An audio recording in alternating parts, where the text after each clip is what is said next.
You build your six-figure business. Revenue's coming in, team is expanding. From the outside in, everybody thinks you're already successful. But deep within, you know the results aren't matching the effort. You're working all day, every day, and you're not making as much money as you want to. And you've tried it all. You've watched every video, read every book, even trained your performance, but you're still not at the level you know you need to be in order to reach your next level. This video is about 3 hidden psychological habits that keep even the most intelligent entrepreneur stuck. These are not amateur mistakes. They're advanced psychological traps that will keep you stuck at this level until you resolve them. Welcome back. I'm Castillo, founder of Selfmastered Performance Institute for Founders. If you're new to the channel, consider subscribing because we publish every week videos on how to make you successful through advanced performance training. And the first mental habit that you must remove is called self-negotiation. See, self-negotiation is the tug of war between intention and action, between what you commit on doing and you end up actually doing. And it reflects a conflict between the conscious side of the mind and the subconscious side of the mind. When the conscious side of the mind decides on doing something, commits on doing something, but the subconscious mind does not believe that thing is worth doing, so you end up negotiating yourself out the very commitment that you set for yourself. And this is a nasty habit because it undermines and erodes the core fabric of your identity. The more you negotiate yourself out of your commitment, the less you will become able to believe in your ability to figure things out, your ability to actually do what you said you were going to do. So that can keep you stuck no matter your revenue level. And over time, if you don't cure that self-negotiating tendencies, you will be stuck. So how do you solve it? Well, first of all, and this is very important, you have to reduce your commitments to a minimum. You have to do the fewest amount of things you can, which means that you have to prioritize your commitments very well. Because once you commit to them, you have to absolutely follow through. You have to finish what you start. So the first thing is to only start the things we know are actually important and we can wholeheartedly commit to. The second thing is to start using generative language in our favor. So what is generative language? There's 2 types of language. One is descriptive language, which is the one we use to describe a reality when we say, roses are red. And they have generative language, which is the one we use to actually create actions or commitments. When we say, I will do this on Tuesday, that is generative language.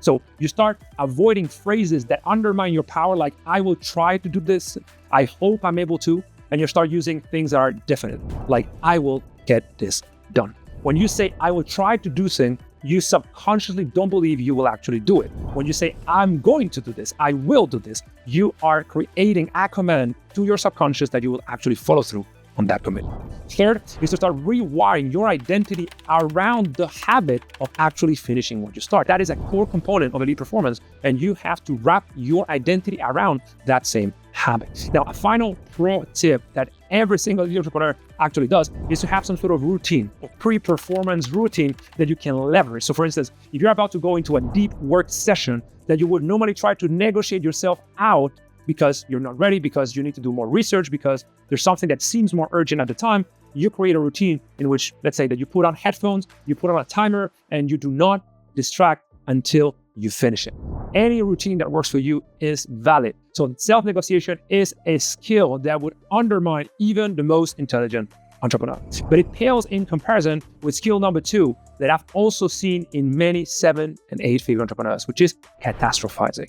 Catastrophizing is the habit of turning small setbacks into DEFCON 2 kind of tragedies, if to extrapolating something that is not working as a proof that nothing will ever work in your business. This is when you lose a client and you start thinking that the business has no future. When you have high hopes for a new hire and that hire fails, and you start thinking that no one could ever do it as well as you. In essence, catastrophizing is really losing control of your subconscious mind. And it's very important for you to understand that this happens at all levels, at any time. It's always a measure of being an entrepreneur. So how do you solve it? First of all, you have to separate your sense of worth from your results. And this is hard for most people. You're not as good and bad as your results. You're already a worthy person. You're worth of love, of attention, of living a fantastic life, irrespective of your results. So separating yourself from results you don't like is fundamental because it allows you to actually improve your results without having that affect you emotionally. So step 2, realize that every result you want is just an outcome of a system. And by a system, I mean a series of cause-effect relationship that you can influence. So for instance, if you want to get a new client, you know you have to create a set of conditions of cause-effect relationship in order to get one new client. It may be sending cold emails or creating content or doing paid ads, whatever it is, you know there's a system for you to get a new client. So every result is just the outcome of a system. And why is this important? Because you can influence and optimize the system. If you're not getting the results you want, it's because you have no full control over the system. And yet, as I like to say, there are no impossible goals. They just had to figure out systems. Like, for instance, we still haven't figured out how to send people to Mars as a species. But you and I both know that at some point, someone will figure out how to send people to Mars. As a species, we'll collectively iterate the system of sending people to Mars until that yields the outcome that we want. Which leads me to number 3. Number 3 is realize that failure is to be expected. Because if everything is the outcome of a system, and we expect the system to evolve over time, why would we expect to get it right on our first try or second try?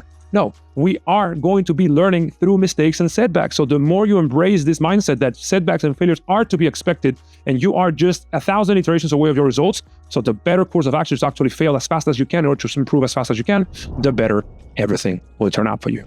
A pro tip for this is to jot down every day 1 to 3 wins that you had that day, no matter how small, because that over time is going to rewire your subconscious to look for the positive in every situation. This is what Dan Sullivan calls the gap versus the gain. If we do not train ourselves to see the good of everything that we try, we will default to extracting negativity, which is not a good way of removing catastrophizing from our life. And catastrophizing is something that absolutely must be removed.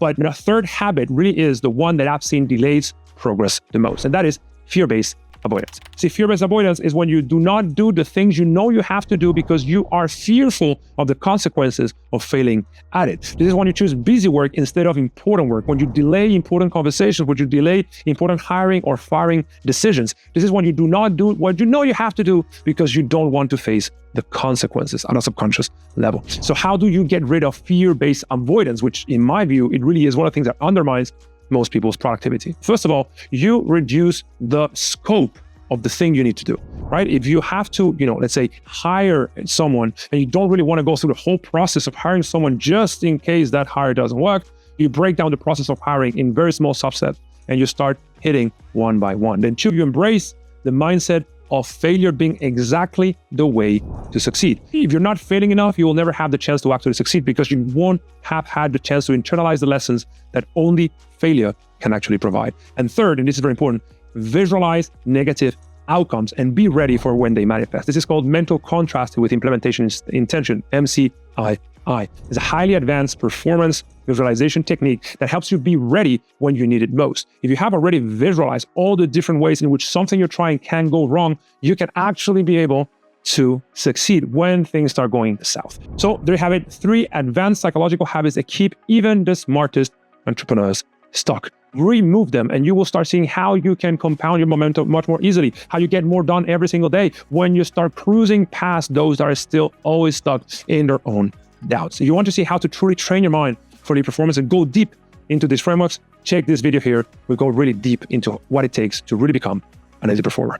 See you in the next video.